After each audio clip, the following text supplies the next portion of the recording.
Et les grosses chaleurs dans ce moment, on en parle et on parle beaucoup, donc des conséquences surtout du réchauffement climatique. Nous en parlons ce matin en compagnie de notre spécialiste, M. Aïssa Moubi. Bonjour, bienvenue à vous. Bonjour tout le monde, salam alaikum. Alors, il y a quelques temps de cela, on vous a reçu dans notre émission Bonjour d'Algérie, et vous nous avez prévenu de ces grosses chaleurs qu'on va vivre durant cet été d'ailleurs. Effectivement. N'est-ce pas? Et il ne s'agit pas de prédiction de quelqu'un qui a une boule magique, mais il s'agit de science. D'ailleurs, la fois passée, on a montré un graphique d'une étude qui a été faite en 1998 par un groupe de glaciologues de 15 personnes. Ils ont fait des extractions de carottes glaciaires au lac Vostok en Antarctique, où ils ont montré que il y a des cyclicités dans l'évolution du climat. C'est une cyclicité qui s'étend sur 100 000 ans, parce que c'est causé par l'excentricité de la Terre avec les autres planètes, mais il y a beaucoup de cycles. Mais cette chaleur-là, elle est causée par d'autres phénomènes qui sont liés au Soleil principalement. Voilà, au Soleil principalement. Donc on n'incrimine plus le CO2, c'est ça? Oui, il y a des gens qui l'incriminent, mais il y a beaucoup d'autres qui disent que le CO2 est innocent. Dans plusieurs études, on nous montre que le CO2 est coupable de ça. On nous montre que l'océan Arctique est en train de fondre, donc on perd de la banquise arctique, et ça fait peur. Mais on oublie que l'Antarctique, quand ça fond au pôle Nord, l'océan Antarctique, il gagne du terrain. D'ailleurs, on a atteint même des records pendant ces années 2000, pendant les années 2015. 2015, on a atteint un record qui a dépassé les 20 millions de kilomètres carrés en Antarctique. On nous montre que l'Arctique a perdu de la banquise. Oui, il perd de la banquise, mais il est regagné par l'océan Antarctique. Donc il y a toujours finalement un équilibre écologique dans ce sens? Il y a un équilibre, oui. Parce que quand c'est l'été au pôle Nord, c'est l'hiver au pôle Sud. C'est finalement la faute à qui? Aux scientifiques ou aux médias qui font la médiatisation? C'est finalement la faute à qui? Les scientifiques ou les médias? Non, on ne stigmatise personne, mais il y a des visions. La science, c'est le scepticisme. Ce qui fait un scientifique, c'est son sens de scepticisme. Il ne prend pas n'importe quelle question en argent comptant.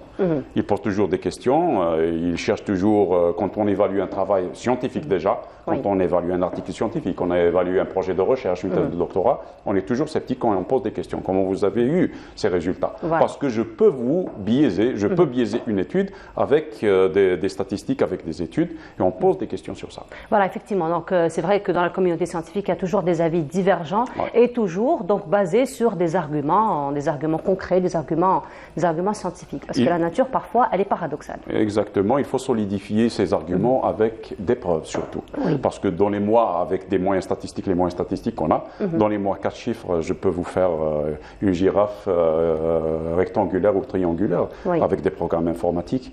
Et comme le dit Einstein, les chiffres sont des êtres fragiles. Si vous les torturez beaucoup, ils risquent de vous mentir. Ah ben voilà, tout est dit finalement, tout est dit. Mais sinon, donc là, on n'incrimine plus, du moins une partie des scientifiques n'incrimine plus le réchauffement climatique donc, par rapport au CO2, donc on n'incrimine plus le CO2, mais on parle quand même de cette cyclicité du climat. Donc ce sont quand même des épisodes que la Terre, depuis sa création, a connus. Donc ces épisodes de grosse chaleur, de glaciation aussi, n'est-ce pas? Exactement, on a connu des glaciations, on a connu des réchauffements, on a connu des périodes chaudes, des maximums, on a connu des périodes moins chaudes, comme l'optimum médiéval pendant l'âge médiéval, où l'on a connu un réchauffement hors norme. C'est la période où Hannibal a conquis l'Europe, l'Allemagne, avec des éléphants. Actuellement, on ne peut pas le faire parce que les Alpes vont empêcher les éléphants de pénétrer, avec la neige qui est aux Alpes. Et on a les Vikings même qui ont conquis le Groenland, la terre verte, Greenland. Parce qu'à l'époque, elle était verte. Ensuite, on a connu un petit âge glaciaire pendant la fin du XVIe siècle, début du XVIIe siècle. C'était la période froide que la Terre a connue, et c'est enregistré par la nature, par des arbres, par beaucoup de choses. Il y a des traces de ça. Donc finalement, il ne faut pas s'inquiéter par rapport à la période que nous sommes en train de vivre, parce que la Terre donc, a connu finalement tous ces épisodes. Oui, nous subissons la nature. Nous subissons la nature, mais en tant qu'humains, on doit se préparer à tout. Et s'adapter. Et s'adapter aux différents climats. Quand on dit climat, pour rappel, le climat, ce n'est pas la météo. La météo, c'est ce qui se passe aujourd'hui et demain et hier. Mais le climat, ça se passe au moins sur 30 ans. Voilà, alors le climat, ça se passe au moins sur 30 ans et bien entendu, il y a des phénomènes, il y a des facteurs qui vont influer le climat, notamment les phénomènes naturels, n'est-ce pas? Donc ce sont ces phénomènes naturels variés qui vont impacter un petit peu le changement de climat. Exactement, surtout à court terme, on a l'effet du soleil. Oui. Le soleil, quand il y a des périodes où il est en forte activité, où il est en activité basse. Donc quand il est en forte activité, les rayonnements solaires affectent la Terre, donc on a de la chaleur. Et quand on a une faible activité du Soleil, on a du froid au niveau de la Terre. C'est ce qui explique un petit peu le cycle des saisons. Le cycle des saisons, les saisons, c'est lorsque la Terre tourne autour du Soleil. Voilà, mais cette cyclicité du Soleil, c'est 11 ans, c'est des cycles de 11 ans. D'ailleurs, il y a un graphique qui montre ça, où l'on a l'évolution, de l'activité solaire et l'évolution de la température sur Terre. Et l'évolution de la condensation du CO2 sur Terre. Vous allez remarquer que sur cette évolution de la température, elle devance largement la teneur de CO2 au niveau de la Terre. Pourquoi? Parce que la chaleur émise par le Soleil, elle fait évaporer le CO2 contenu dans les océans. Donc finalement, c'est un phénomène contraire. Donc ce n'est pas le CO2 qui engendre finalement le réchauffement climatique, mais c'est le Soleil. Oui, le lien de causalité est inversé. Voilà, il est inversé finalement. Au lieu de dire que c'est le CO2 qui cause la température, la chaleur, non, c'est la chaleur qui cause le CO2. Voilà. Et c'est prouvé scientifiquement, on peut le prouver avec des expériences pour enfants, pour qu'ils comprennent ça. Voilà, ça c'est intéressant finalement. D'ailleurs, on l'a expliqué pendant la séance passée. Effectivement, ce serait intéressant aussi de l'expliquer au niveau des écoles, surtout afin de sensibiliser encore une fois à la question, d'autant plus qu'on en parle au niveau de l'école du réchauffement climatique. Oui, pour les écoles, si on a l'autorisation, bien sûr, d'abord de l'éducation pour expliquer ça. Voilà, de toute façon, ce serait intéressant. Donc, bientôt la rentrée, enfin bientôt. Inch'Allah. Encore un mois pour la rentrée, donc on pourra encore y penser. Alors, professeur Mouhobi, il faut dire qu'en ce moment, on attend que ça se rafraîchisse, parce que c'est vrai que l'être humain a tendance un petit peu à vivre le moment présent, à vivre du jour le jour, donc on subit la chaleur la journée, le lendemain. Donc on attend avec impatience la météo. Mais là, à chaque fois, Météo Algérie, et à travers le monde d'ailleurs, on nous annonce encore une fois, demain ce sera une journée caniculaire, après-demain ce sera une journée caniculaire. Donc on s'attend un petit peu que ça se rafraîchisse. Ça ne se rafraîchit toujours pas. Alors la question, c'est que est-ce que ça va continuer ces vagues de chaleur durant cette année et les années à venir, ou ça va se rafraîchir finalement les années à venir? Oui, d'après les prévisions de l'activité solaire déjà, on n'a pas encore atteint le maximum solaire. Ah, même avec ça? Oui. On va l'atteindre d'ici l'an 2025-2026. Ça va diminuer après pour 2027. Donc on aura des vagues de chaleur et des sécheresses même d'ici l'an 2027. Des sécheresses importantes et des vagues de chaleur importantes que la Terre va subir. Et en addition à ça, on a d'autres phénomènes qui vont accentuer même cette chaleur et ces sécheresses. Voilà, donc finalement là, il faut une véritable stratégie pour ne pas tomber finalement dans des crises économiques. Parce que là, on voit qu'il y a un rapprochement très sensible vers l'économie. Mais avant de parler justement de cet impact économique, aujourd'hui, même j'ai envie de dire, même les personnes qui ne supportent plus le climatiseur, par exemple, c'est tout le monde qui s'est mis à la climatisation. Alors, est-ce que tout ça a aussi son impact sur le climat, sur la chaleur que nous sommes en train de vivre en ce moment? L'impact de l'homme est dérisoire sur le climat. Parce que si on prend un espace, une atmosphère composée de 10 000 particules de gaz, dedans, on a 2% de particules d'eau. D'accord. 2% sur 10 000. Et on a 0,04% de CO2. Et parmi ces 0,04% de CO2, 5% sont émis par l'homme. Donc calculer 5% dont 0,04%, de CO2. Donc l'impact de l'homme est vraiment dérisoire. La Terre est immense. L'impact de l'homme ne peut pas toucher à ça.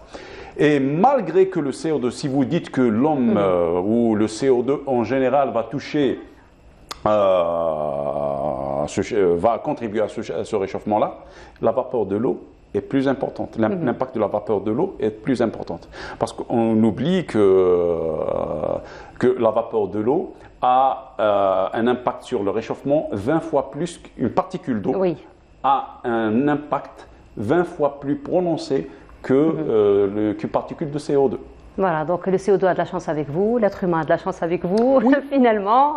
Parce que tout à l'heure, vous nous parliez justement qu'un scientifique est toujours sceptique.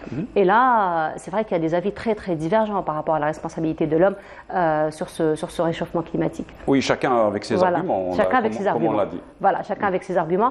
Alors, vous nous dites que ces pics de chaleur, nous allons les vivre les 3-4 prochaines années, voire 5 ans, les 7 prochaines années. Après, ça sera une accalmie.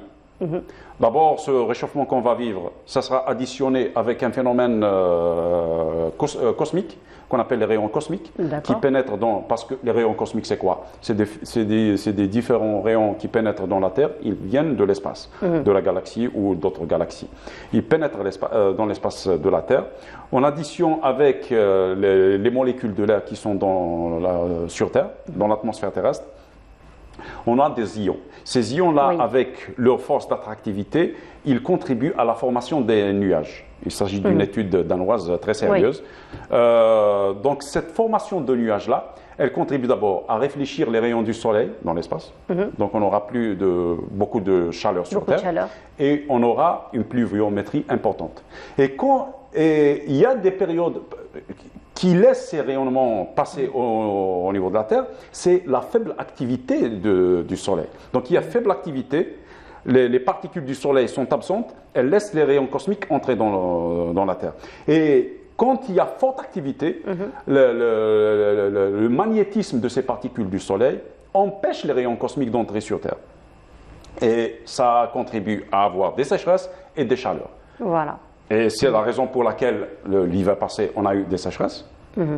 Et maintenant, on a des chaleurs. On a de grosses chaleurs, effectivement. Alors, lorsqu'on revient un petit peu à l'histoire géologique, climatologique de la Terre, on voit que les grosses périodes de chaleur comme celle-ci sont très vite suivies par des périodes de glaciation. Donc, après, vous nous parlez d'accalmie. Donc, c'est une accalmie ou c'est une période de glaciation?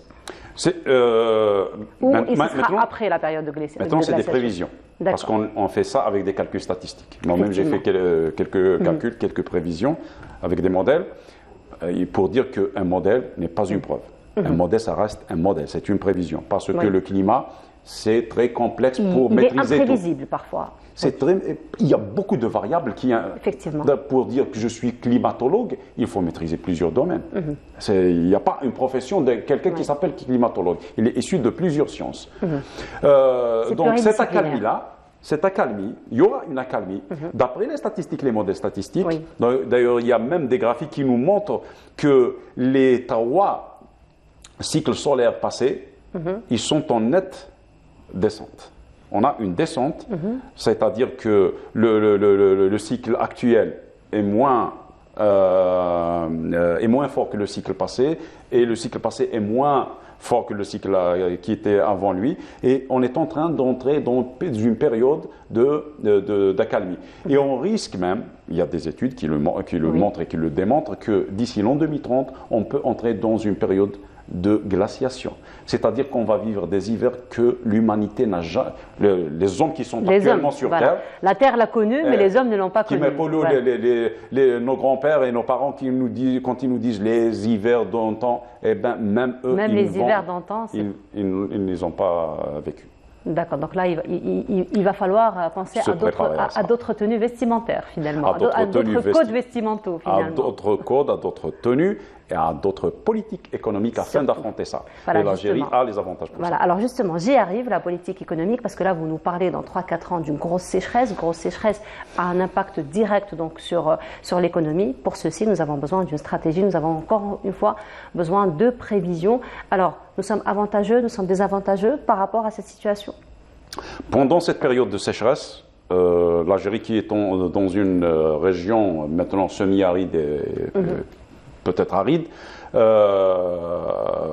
alhamdoulilah, d'abord on a les moyens de dessaler l'eau de mer et la construction de barrages, mais la sécheresse, il faut y faire face.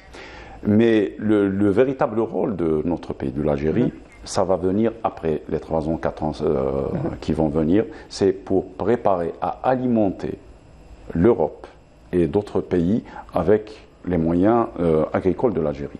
Parce que la glaciation qui va venir, ou le refroidissement, pour être un peu clément, le refroidissement qui va venir, il va toucher les pays du Nord, qui n'auront pas la possibilité de produire les récoltes agraires qu'ils produisent actuellement. Donc finalement, l'impact sur l'agriculture. Sur l'agriculture surtout, donc ça va descendre. Et question consommation, énergie. Les pays nordiques, ils auront besoin de beaucoup d'énergie. Donc notre secteur de l'énergie et notre secteur de l'agriculture auront des rôles très importants durant cette période-là. Donc finalement, si on va prendre en considération ce que vous dites, ça va être un petit peu l'histoire qui se répète, l'Algérie qui va redevenir un petit peu grenier de l'Europe. Et pourquoi pas? On a tous les moyens. On a les moyens d'abord naturels, l'agriculture. On a les moyens humains. Et pourquoi pas les moyens financiers? Parce qu'on aura besoin de la finance, mais avec la relance de l'économie, avec l'énergie et le secteur des mines qu'il ne faut pas oublier. Voilà. Le secteur des mines qui est en relance actuellement.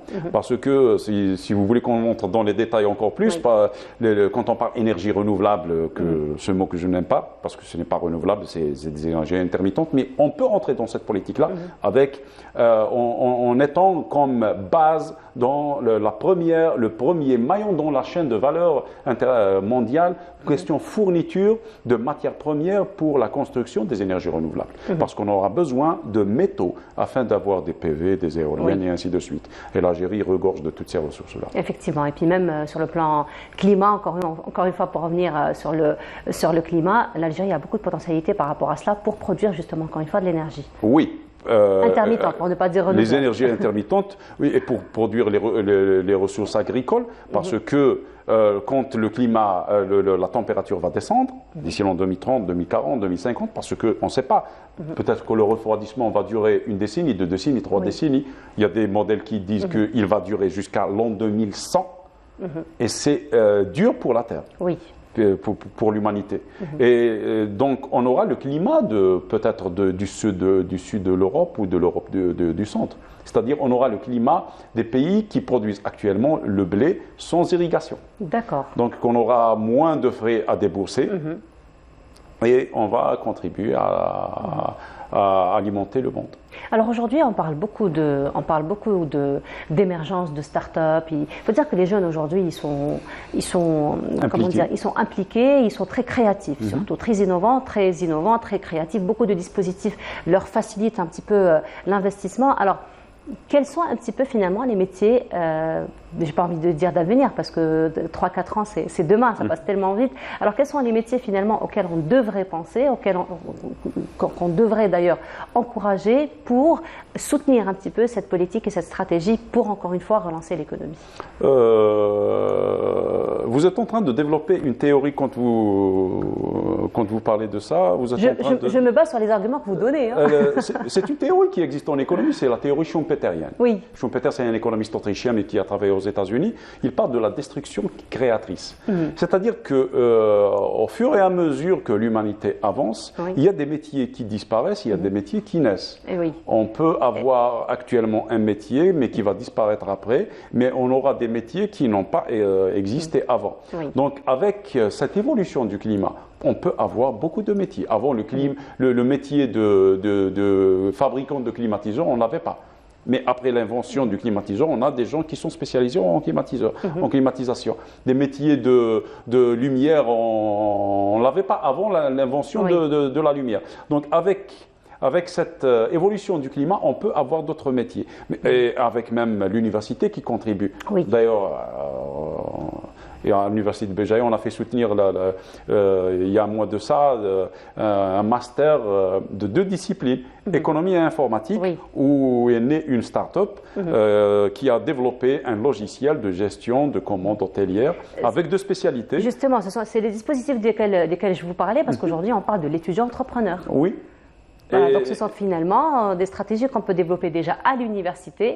Les étudiants, ils sont très ouverts et ils sont créatifs, très innovants dans ce sens. Et ça sert pour dire à l'étudiant que tes études servent à quelque chose. Tu peux mobiliser, tu peux déployer ton savoir afin d'être un opérateur économique sur le marché national et peut-être le marché international. Et on a beaucoup d'exemples qu'on ne peut pas citer sur ce plateau. On devrait vous recevoir chaque matin. Hein. J'ai envie de dire... vous faites de l'émanation pour rester dans l'émanation d'énergie positive finalement. Hein. Vous êtes très positif. Il faut être positif dans la vie, sinon on va sombrer dans la dépression ou on sera malheureux. Mais quand on tient le coup et on voit, quand on dit malgré que ce réchauffement climatique provient du CO2, on l'a dit déjà, le CO2 est ami de la nature. Le CO2 permet à la plante de grandir plus vite et d'être plus grande et de consommer moins d'eau. On oublie ça. On a gagné avec le réchauffement naturel 18 millions de kilomètres carrés de verdissement sur Terre. C'est-à-dire l'équivalent d'un grand continent. On ne le cite pas. On a des déserts qui reculent. Et on a des forêts tropicales qui grandissent et qui prennent beaucoup d'espace. Voilà, donc finalement, il suffit juste de penser comme ça à des dispositifs, à des stratégies d'adaptation à tous ces changements, d'autant plus que les changements sont très naturels et c'est ce qui fait partie, donc très caractéristique de la Terre. Exactement. Rabbi Subhanahu a doté l'homme d'un intellect et d'une intelligence qui lui permet de s'adapter à n'importe quelle situation. Et on peut s'adapter à... L'homme est apparu, d'après les recherches archéologiques, il y a... pendant cette période qu'on appelle l'Anthropocène, c'est-à-dire après la période de déglaciation, la dernière déglaciation, après il y a 18 millions de ça, il est apparu sur Terre, il s'est adapté à différents climats, sans les moyens qu'on a actuellement. Sans les moyens que nous avons aujourd'hui, effectivement. Effectivement, en tout cas, c'est très intéressant, c'est surtout positif. Voilà. Donc, en tout cas, merci beaucoup d'avoir été parmi nous ce matin, professeur Mouhobi, ce matin, encore une fois. Donc, on vous retrouvera très bientôt pour nous parler encore une fois de ce qu'il faut faire, n'est-ce pas ? Avec plaisir. Merci beaucoup à vous. Mais finalement, vous vivez comment les chaleurs en ce moment ? Oui, les chaleurs, on les vit. D'ailleurs, pendant le mois de juillet, on a aidé même les pompiers à éteindre les feux. Les feux qui se sont déclenchés dans les différentes wilayas d'Algérie. On a 16 wilayas. 16 wilayas qui sont touchés. Rabbi Yarham les décès. On présente toutes nos condoléances, effectivement. Toutes nos condoléances aux familles qui ont perdu des âmes. C'est des âmes qu'ils ont perdues. On a pleuré avec eux. On a perdu du bétail, on a perdu des oliviers, on a perdu beaucoup de choses. Il faut faire face. Il faut s'accrocher encore une fois. En tout cas, merci beaucoup d'avoir été parmi nous ce matin. Et on continue. Cette fois-ci, nous allons aller en bord de mer en compagnie de Lamia Boudbouda. Cette fois-ci, elle s'est intéressée au plongeon. Donc, c'est ce qu'on a envie de faire d'ailleurs lorsqu'on est en bord de mer. Alors, comment le faire et surtout quels sont les dangers de ce plongeon? Eh bien, c'est Lamia Boudbouda qui nous répond à cette question.